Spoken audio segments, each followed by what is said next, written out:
Que a graça e a paz do nosso Senhor estejam com todos. Amém? Se puder abrir a sua Bíblia, livro de Hebreus, capítulo 11. Hoje nós vamos dialogar um pouquinho sobre fé. O que você entende sobre fé? Hebreus capítulo 11, do versículo 1 ao versículo 7. Talvez o texto assim mais claro a respeito desse tema seria esse, porque ele começa nos ensinando ou falando um pouquinho sobre isso. Mas eu quero tentar fazer eu e você entendermos algumas coisas, talvez quebrarmos alguns paradigmas, inclusive, a respeito da nossa fé. Hebreus capítulo 11, versículo 1 diz assim: Ora, a fé é a certeza de coisas que se esperam, a convicção de fatos que não se veem. Pois pela fé, os antigos obtiveram um bom testemunho. Pela fé, entendemos que foi o universo formado pela palavra de Deus, de maneira que o visível veio a existir das coisas que não aparecem. Pela fé, Abel ofereceu a Deus o mais excelente sacrifício do que Caim, pelo qual obteve testemunho de ser justo, tendo a aprovação de Deus quanto às suas ofertas. Por meio dela, também, mesmo depois de morto, ainda fala. Pela fé, Enoque foi transladado para não ver a morte. Não foi achado porque Deus o transladara, pois antes da sua transladação, obteve testemunho de haver agradado a Deus. De fato, sem fé é impossível agradar a Deus, porquanto é necessário que aquele que se aproxima de Deus creia que Ele existe e que se torna galardoador dos que o buscam. Pela fé, Noé, divinamente instruído acerca dos acontecimentos que ainda não se viam, e sendo temente a Deus, aparelhou uma arca para a salvação da sua casa, pela qual condenou o mundo e se tornou herdeiro da justiça que vem da fé. Vamos orar mais uma vez. Feche teus olhos. Pai, rendemos-te graça, Senhor, e queremos pedir que nesse instante, diante das sagradas escrituras, palavra do Senhor, ela possa incomodar-nos, ela possa consolar-nos, ela possa trazer-nos edificação para a Tua glória. Que o nosso coração, como um solo fértil, esteja atento ao ponto da palavra, ao ministrar ao nosso coração e a chegar ao mais profundo do nosso entendimento, da nossa razão, da nossa emoção, nós tenhamos uma postura diante dela, não só de compreensão, mas de reação a despeito do que o Senhor aguarda e espera de cada um de nós. Cuida, Senhor, faz com que o Teu Espírito Santo tenha liberdade de agir e reagir neste lugar, pois aqui é a Tua casa e a palavra é Tua. Em nome de Jesus, pelo Espírito Santo de Deus oramos. Amém, Pai. Amém. Quando eu fiz algumas perguntas para algumas pessoas esses dias a despeito da fé, o que é fé? Algumas pessoas me responderam, coisas muito interessantes. Alguns responderam: fé é a certeza das coisas que se esperam e convicção das que não se veem. Aí eu olhei, aí não vale, Aí está em Hebreus. Alguns me responderam: fé é você acreditar. Outros, se pudessem fechar numa palavra, disseram para mim: fé, Isaías, é confiar. Mas a palavra fé, fides ou sola fides, como nós temos como calvinista as solas, só cremos nisso só pela fé, nos remete a uma atitude de fidelidade, mas é uma palavra um pouco difícil da gente entender, até porque quando o autor aos Hebreus está mencionando algo que de certa forma fica claro para alguém responder o que é fé, ao mesmo tempo ele deixa confuso diante do universo que a fé nos aguarda. Ainda mais nesse tempo que estamos vivendo, além da modernidade, a pós-modernidade, onde o que eu creio é diferente do que você crê. Você não vai questionar o que eu creio, simplesmente vai dizer: você crê assim, eu creio assim. Então, quando nós olhamos para a fé, a respeito disso, a gente fica meio, fé, para você é uma coisa, para mim é outra. Para você talvez fé é A, para mim fé é B. E aí nós vamos nesse universo, a despeito da fé, vagando, navegando, às vezes alguns perdidos, outros em funções de algumas coisas que houve, outros em funções daquilo que atualmente acredita por si mesmo, sem palavras, sem nada. E aí nós vamos desenvolvendo o nosso melhor conceito de fé. E aí nós aplicamos na nossa vida esse elemento fé. E é interessante que há algumas palavras na questão mais universal, quando falamos de fé, quando você usa a expressão fazer fé, se puder colocar para mim, é acreditar que alguém ou algo, algum ato ou alguma esperança vai acontecer quando eu vou fazer uma fé, né? Tanto que quando você vai jogar na loto, na cena, em qualquer coisa, o que você ouve que as pessoas estão fazendo? Fazer uma fezinha, né? Irmãos, perguntaram um dia desses: você jogaria? Eu falei: eu não perco tempo com isso, eu acho que meu dinheiro é muito mais valioso do que ficar fazendo isso. Mas e se eu ganhar? Eu falei: você ganhar, você faz o seguinte: você joga, se você ganhar, você dá o seu dízimo, e os outros 90 você dá em oferta missionária. Ele olhou: mas e o que eu vou ficar? Eu falei: ficar com a bênção de ter sido instrumento de Deus, apesar de, né? Então, fazer uma fezinha. Eu gosto de fazer uma fezinha, vai ficar rico, né? Dar fé, às vezes nós usamos esse termo também. Eu vou dar fé, por exemplo, eu acredito que isso vai acontecer, então eu vou dar fé nisso. Então eu vou, de certa forma, afirmar com verdade, justificando que quando eu faço isso eu carimbo, agora vai. Uma terceira ideia interessante sobre a fé é que às vezes nós falamos da boa fé. Essa boa fé é a forma de agir honestamente sem quebrar um compromisso. Por exemplo, quando achamos que alguém vai fazer alguma coisa com a gente: eu tenho uma boa fé a respeito daquele indivíduo, porque ele não vai me trair, ou ele não vai me trazer alguns problemas das quais um outro, na segunda perspectiva, que tenha uma má fé, vai trazer para mim. Então eu tenho a boa fé, que é uma forma de agir honestamente, ao contrário, a má fé, que é uma forma intencional de prejudicar um terceiro. Só que, além de tudo isso, a fé também é uma convicção de que algo vai acontecer. Pelo menos no texto que nós lemos nos apresenta mais ou menos assim: acreditar muito que Deus vai fazer alguma coisa. E isso quer dizer que a fé muitas vezes está relacionada, na nossa concepção atual, entenda o que eu estou querendo te dizer, relacionada às circunstâncias da minha vida. Porque parece muito que no tempo que estamos vivendo, a mensagem pregada e o jeito que eu administro e vivo essa mensagem, parece que quanto mais eu preciso de fé, quando as circunstâncias estão complicadas, aí eu preciso de bastante fé. Então a ação ou a não ação, o relacionamento que eu tenho com Deus a partir da fé, está muito mais ligada ao meu momento, à minha circunstância, do que simplesmente a Deus.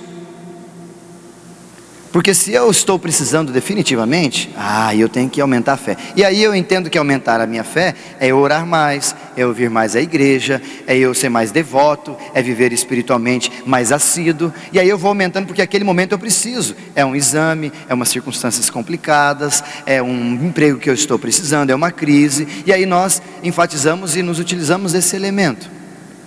Não que isso seja errado, mas eu queria esclarecer um pouco mais sobre isso. Por exemplo, quando alguém pede para orarmos para uma entrevista, a gente diz para a pessoa: vai com fé, vai com fé. E nós oramos na perspectiva de que a pessoa vai alcançar o que ela foi buscar. Quando também nós oramos para um enfermo, nós temos a perspectiva de que Deus vai curar o enfermo, ou de alguma forma vai agir naquela situação. Não está errado isso. Quando talvez temos alguns problemas com filhos, com drogas, ou longe, algo desse tipo, a gente sempre diz para a pessoa: tenha fé que Deus vai resgatar.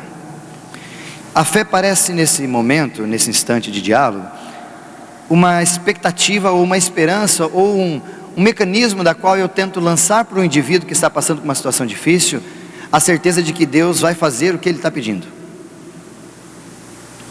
Porém, eu vi uma expressão esses dias de que a fé é a alavanca que move a mão de Deus. Já ouviu isso? Eu discordo dessa afirmação. E no decorrer do nosso diálogo nós vamos entender por que eu falo isso.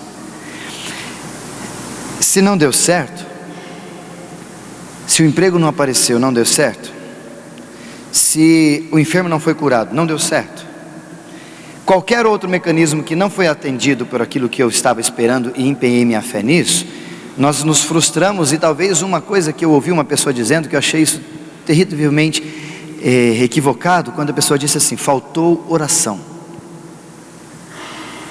Faltou oração. Então você quer dizer que se a gente fizer aqui um momento de oração, nós presbiterianos vamos perder dos assembleianos, não vamos? Porque para a reunião de oração, assembleiano vem mais do que presbiteriano. Vamos ser bem honestos, né? Vai fazer reunião de oração, quantos estavam hoje cedo ali na igreja? Cadê o pessoal que está na reunião de oração hoje? Ali do lado da minha sala ali que eu estava estudando. Olha lá, os 3, isso, 2, 3 ali, isso. Vocês acham que numa igreja Assembleia de Deus, que a gente, né, vamos usar o termo Assembleia de Deus mesmo, mas pentecostal zona, gosta de orar, quantos estariam na reunião de oração lá? 3? Se a gente pensar que faltou oração, imagina eu e o Alex nesses dias com futebol. Eu oro pelo São Paulo ganhar, o Alex ora para o Palmeiras ganhar. São Paulo e Palmeiras. Palmeiras ganhou de São Paulo. Quem orou mais? O palmeirense. Quem orou menos? O São Paulino.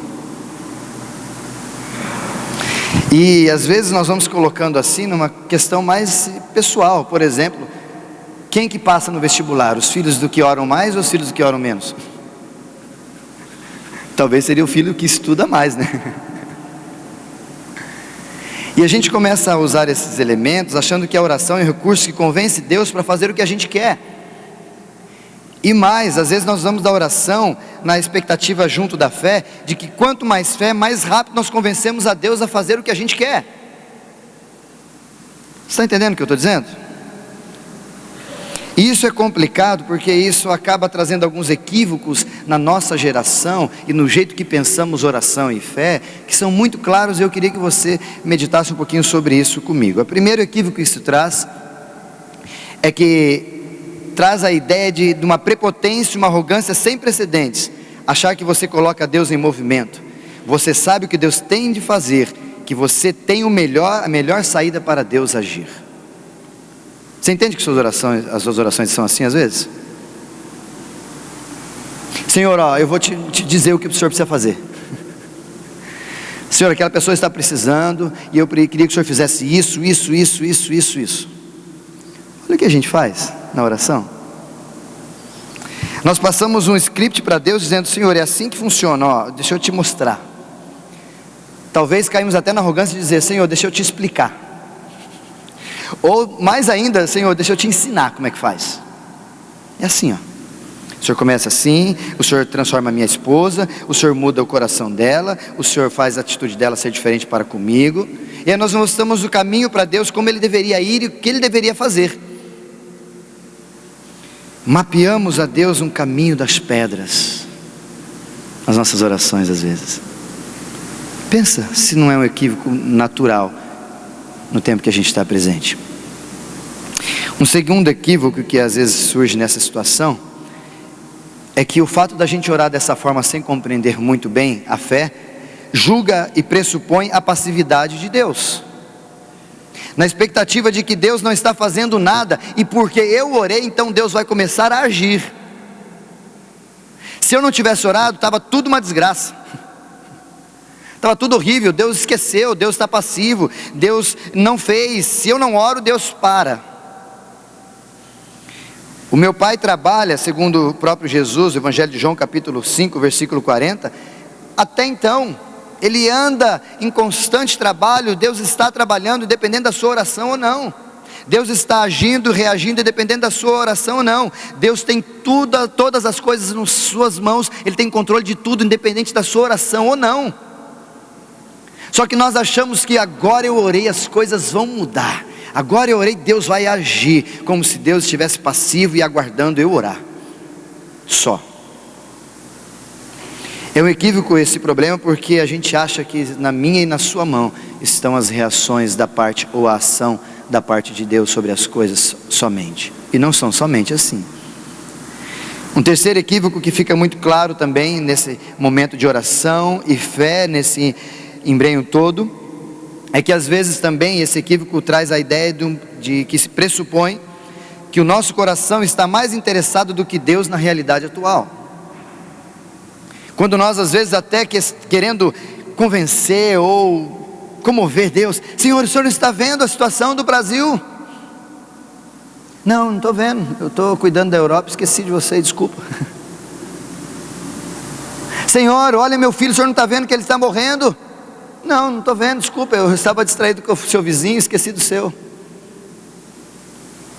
E a gente começa a querer imaginar, ou às vezes nessa perspectiva, a gente fica nessa ideia de que a gente ama mais o nosso filho do que Deus, de que a gente ama mais a integridade do nosso casamento do que Deus, ou que talvez Deus está trabalhando ou não está fazendo, ou Deus, o Senhor não está olhando para a gente com amor. E a gente se esquece que Deus cuida da gente o tempo todo. Deus cuida de mim e de você o tempo todo. Mateus capítulo 6, do versículo 25 até o 34, quando fala um pouquinho sobre ansiedade, sobre os cuidados de Deus, ele diz exatamente que Deus cuida das flores, Deus cuida dos pássaros, e ele diz: quanto mais de vocês, porque o relacionamento que nós precisamos entender de Deus com a gente é de pai com filho, e o pai tem a prerrogativa de cuidado do filho. Por isso então que o amor que você tem para com o seu, Deus tem muito mais para com o que você está pensando a respeito do seu. Mas o equívoco às vezes é nós acharmos que Deus não tem essa ideia ou esse amor todo que eu acho que tenho. Então por que eu oro, Isaías, diante disso? Antes do quarto e último equívoco. Segundo o texto de Filipenses, Paulo dizendo, capítulo 4, versículos 6 e 7, não andeis ansiosos por coisa alguma, antes sejam conhecidas diante de Deus, através das vossas petições e súplicas e ações de graça, e a paz de Deus, que excede a todo entendimento, guardará os vossos corações em Cristo Jesus. Então por que eu oro, Isaías? Eu e você devemos orar para que sejamos livres da ansiedade de achar que Deus não tem cuidado e nem controle das coisas. Muda um pouco o conceito, não muda? Nós precisamos orar, vou repetir, para que sejamos livres da ansiedade de achar que Deus não está cuidando de nada, que Deus não tem controle, que de alguma forma Deus perdeu porque eu perdi, porque não está acontecendo comigo do jeito que eu quero, Deus perdeu o controle, e eu fico desesperado. E o que o Paulo diz? Fazei as vossas ansiedades, ou seja, pega tudo aquilo que você está preocupado, não está entendendo, coloca diante de Deus, fala assim: eu não estou entendendo nada. Por exemplo, imagina essa ilustração, eu ouvi também num congresso que nós participamos há uns 9 anos atrás, que faz parte da essência desta mensagem, uma porção, que você imagina o seu filho, eu vou usar o pastor Lira aqui, imagina a Fernanda, a Isa, menorzinha, né? Chegar de madrugada, umas 3 da manhã, acordar e ir lá: pai, vai ter almoço amanhã? O Lira responde: vai, filha, pode descansar, vai dormir, tranquilo, vai ter almoço. Aí ela: bom. Ela volta para a cama pensando assim: se eu não tivesse vindo às 3 da manhã ao meu pai no quarto dele, não teria almoço. Ainda bem que eu fui, porque senão não ia ter. Você acha que é assim? Ia ser assim, Lira? Ou talvez se ela voltasse às 5 da manhã: pai, amanhã será que vai ter água? O senhor pagou água? Vai, filha, vai ter água, a Lira responde. Aí ela olha para a situação, volta a dormir de novo, um pouco preocupada, mas volta. Não ia ter água? Ou agora vai ter água porque ela às 4 da manhã foi falar com o pai? Isso mostra muito claro para nós, para você entender, que a responsabilidade do cuidado do filho é do pai. O pai sempre cuida da gente. E o próprio Jesus diz isso para nós com muita tranquilidade, que não já vos chamo dessa forma. Nós não somos chamados para ser só servo, ou para ser só de repente um homem que fica ali, Deus e criatura e criador, mas agora é para ser filho, tanto que nós temos o privilégio de chamar Deus de Pai Nosso. E independente dessa situação, se vai você acordar de madrugada e pedir para o pai ou não, o pai vai trazer algo, o Lira vai trazer comida para a Isa. O grande problema é que a Isa não consegue dormir pela sua preocupação, não é porque o pai não vai dar, mas é porque ela não consegue entender que o pai está no controle das coisas. Entendeu? O problema é que o filho ou nós às vezes estamos ansiosos demais e não conseguimos dormir, preocupados demais, porque não estamos no controle das coisas. Porque nas minhas mãos não está o X, o Z, não está o Ctrl+C, o Ctrl+V, o Alt+Del, não está o mouse da minha realidade ao ponto de eu controlar e fazer as minhas andanças da vida. A oração não coloca Deus em movimento, meu querido, porque Deus sempre já esteve, sempre estará em movimento. A oração é que traz o coração de Deus para nossas causas. O coração de Deus não está fora da nossa causa, não nos ama menos do que você imagina, ou menos do que você, Ele ama muito mais. A oração é que traz o meu coração a entender, a alinhar-se à causa de Deus. É diferente. Por isso o quarto equívoco aqui, é que às vezes as nossas orações, por falta de um conhecimento da fé, nos projeta a ser egocêntricos. E o próprio Jesus diz isso: vocês pedem mal, vocês não recebem. Porque a gente pede para quê?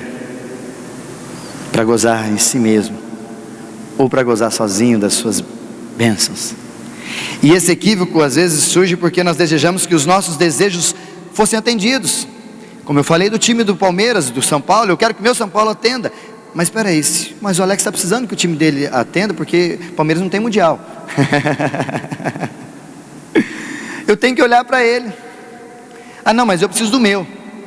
Eu preciso que o meu filho passe na faculdade, no vestibular. O seu, mas e o meu? Não, o seu não precisa, quem precisa é o meu. O meu precisa. Se ore pelo seu, ore pelo meu. E cada um ora por si. E o egoísmo fica para todos e Deus olhando lá em cima e dando risada. E às vezes o egoísmo também dá a ideia de que Deus achou que pensaríamos que Ele seria o Senhor. E Ele não está sendo o Senhor. A vontade bem clara não é dele, seja feita a tua vontade. Mas se não for igual ao que eu estou pedindo, Senhor, eu vou ficar muito bravo com o Senhor. Talvez a gente não fala porque a gente não sabe brigar com Deus. Não usamos ou não achamos ainda essa ferramenta de acertar lá em cima. Mas de alguma forma a gente reage aqui se afastando dele, se afastando da igreja dele, se afastando das pessoas que amam ele. E a gente vai tentando de alguma forma acertar o homem lá de cima, porque a gente não consegue. Então a gente acerta os daqui para tentar fazer com que ele se preocupe. Falamos para Deus fazer a nossa vontade, e se Ele não faz, Ele estraga o nosso prazer. Tem que ter fé e deixar claro o que queremos. E aí entra numa questão muito interessante que eu ouvi esses dias, uma igreja dizendo numa placa bem garrafal as palavras, né? Aqui a oração é forte. Já ouviram isso? Ou já leram isso? Aqui a oração é forte. E mais ainda, uma pessoa uma vez disse para mim assim, conversando com outra, ela disse: na sua igreja oraram pelo seu emprego, oraram, não foi atendido? Não, vai na minha, que na minha Deus atende para emprego. Desculpa lhes dizer, talvez você não entenda exatamente isso, ou caiu uma dessas ciladas já, mas sabe o que é isso? Feitiçaria. Quem faz manuseio e manobra para as coisas é feiticeiro. O fato de eu e você acharmos que a gente tem autoridade para chegar, ou essa mentalidade de manipular Deus, Deus se tornou ídolo. É o que acontece, vocês assistem muito isso no popular, as pessoas viram o santinho, enquanto você não me atendeu, eu não desviro você. Já viram isso? Já fizeram isso? Enquanto Deus não me responder, você vai ver o que vai acontecer com o Senhor. Talvez a gente não fala isso para Ele. É verdade, a gente não tem coragem de dizer, mas nosso coração está pendendo a isso. Senhor, se o Senhor não me fizer, você vai ver, eu vou parar de orar. Não dou dízimo, não vou mais à igreja de manhã, só vou à noite, vou sair dos ministérios. E aí nós começamos nesse egocentrismo, achando que a nossa ação vai trazer alguma coisa nesse sentido. Até mesmo eu vi uma pastora uma vez falando sobre o texto do filho pródigo, dizendo assim como o filho pródigo levantou, eu tenho direito, dá-me o que tem, e a gente fala para Deus: Senhor, o Senhor tem obrigação de dar o que é meu de direito. A gente cai nessa. Às vezes eu nunca disse isso, talvez nunca disse, mas já agiu pensando assim: é meu de direito. E aí, queridos, cuidado com a forma que a gente está pensando sobre a fé. Buscando a Deus com fé para que nossas circunstâncias sejam equacionadas, só para isso. Eu busco a Deus com a minha fé para assistir às minhas necessidades. Resolvimos isso, inclusive a despeito da oração. Vamos orar? Vamos, alguém tem algum pedido? Oração é só pedido? Imagina Deus olhando para nós. Vamos orar, irmãos, pedido. Deus olha para nós e fala: lá vem o pidoncho de novo. Ou se você chegasse, por exemplo, vou usar de novo o pastor Fernando.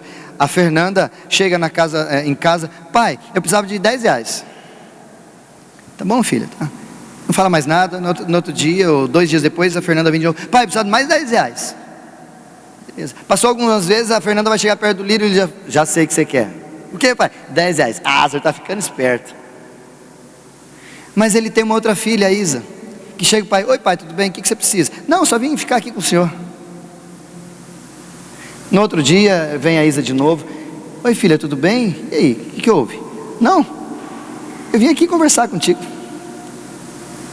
Passa 2 dias, vem a Isa de novo: você está precisando de alguma coisa, filha? Não, eu queria estar aqui, eu estou com saudade. Deus ama os dois iguais. O Lira ama a Fernanda e a Isa igual. Mas quem dá mais prazer para o Lira? No sentido de pidoncho. Estou dizendo Lira, só estou fazendo uma alusão para você entender Deus. E infelizmente nós buscamos a Deus com uma fé para que Deus resolva o nosso problema da nossa vida. E aí nós talvez estamos tentando manipular Deus. E aí chega ao cômico às vezes de dizer assim: imagina Deus olhando para nós e uma mãe orando pelo seu filho, e Deus olhando para ele dizendo assim: não, sua fé está pouca, aumenta aí, senão não vou responder. Estou esperando chegar no limite de 6, está no 2, vai lá. Acho que Deus faz isso com a gente.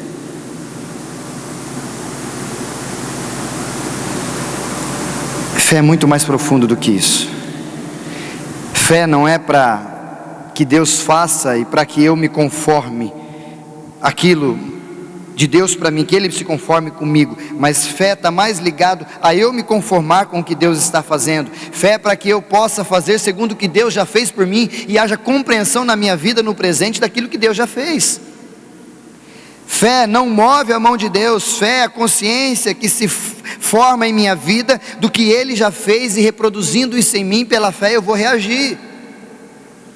Oração não é somente para que Deus me responda, mas antes deveria ser para que eu desse uma resposta a Deus pelo que Ele já fez em mim, e gerando em mim a fé, e como resultado eu vou dizer para Deus: estou aí, vim falar com o Senhor. O quê? Não, só vim sentir a Tua presença, só vim curtir o Senhor. Queridos, nosso Deus é abençoador, Ele abençoa chuva e sol aos justos e injustos, você sabe disso. O nosso Deus, Ele abençoa, e essa descrição muito clara é fato de que a bênção não é resultado da minha fé. A bênção, a fé é resultado da consciência do Deus abençoador que tenho, e como resultado desse entender que Deus supre todas as minhas necessidades, como resultado Ele me abençoa. Mas não é a fé o fim para que eu possa ser abençoado. Eu vou ter fé porque Deus, eu tenho fé. E até a gente faz assim: eu vou relar nessa casa aqui que Deus vai me dar, e vai relando na casa dos outros, no carro dos outros. Tenho fé que Deus vai me dar isso aqui. Isso é crença, crendice, não é fé. Até porque Deus não é barganhador, Deus não remunera méritos. Até porque a nossa salvação é o quê? Pela fé? Não, é pela graça, mediante a fé. Mas é pela graça. Mais que você faça, não vai mudar isso. Se você não faça nada, não vai mudar isso. O problema é que isso não fica muito claro para a gente. E o diferencial do nosso Deus é que Ele não é um Deus de barganha. Deus não é o nosso ídolo da qual eu posso fazer trocas com Deus. Cuidado com esse equívoco que a gente tem naturalmente. Ele é o nosso Pai. Pai não remunera nossos esforços. Pai simplesmente nos trata como filho, nos abençoa, cuida da gente, está com o coração atado às nossas necessidades. Ele nos ama. e ponto final.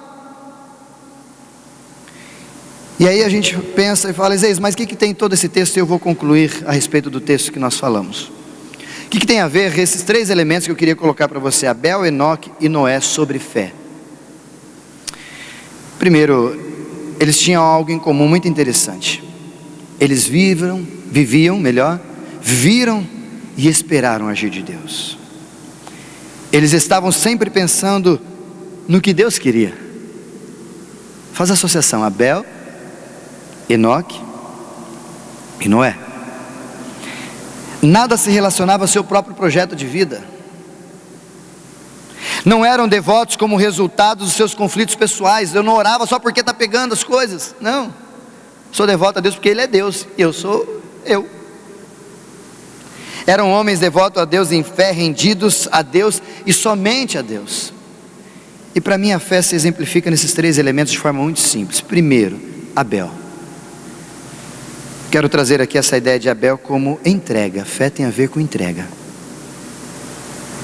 Fé tem a ver com entrega. De que forma? Isso é muito mais forte do que a própria fé em si, do que nós pregamos e vivemos hoje.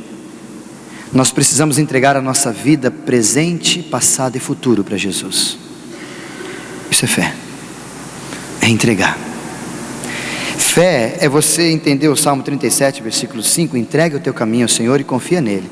Tem gente que entrega, mas não confia. Tem gente que confia, mas não entrega. Você crê que Deus é capaz de fazer? Crê, então dá as rédeas para Ele. Não, eu só creio, mas eu não entrego. Você crê que Ele é capaz? Você entrega? Entrega, mas você crê? Mais ou menos. Abel simplesmente entregou. Fez o seu sacrifício e entregou para Deus. Andar com Deus tem essa ideia. Fé é a certeza no presente, agora, do que eu creio. Por exemplo, quando a gente trata da ansiedade, a fé ela entra no sentido do seguinte: entenda muito bem o que eu vou te dizer. Fé é a certeza de que Deus está no controle, não é? Mas isso é crença só. Deus está no controle, todo mundo acredita nisso. Fé é fazer isso ser sentido e fazer sentido para você agora. Isso é fé. Fé é de repente você não saber que amanhã você vai ficar desempregado, mas você, como o casal que estava no pequeno grupo ontem, Felipe e a sua esposa, é a certeza de que Deus está no controle. Então a paz que excede a todo entendimento já me ocupa no tempo presente. Por isso eu não me deixo, não me permito ser amalgamado ou qualquer outra forma engolido por esses sentimentos. Fico angustiado, fico sim, mas eu entrego para Ele e falo: Senhor, me ajuda. Entrega. Quando eu olho para Enoque,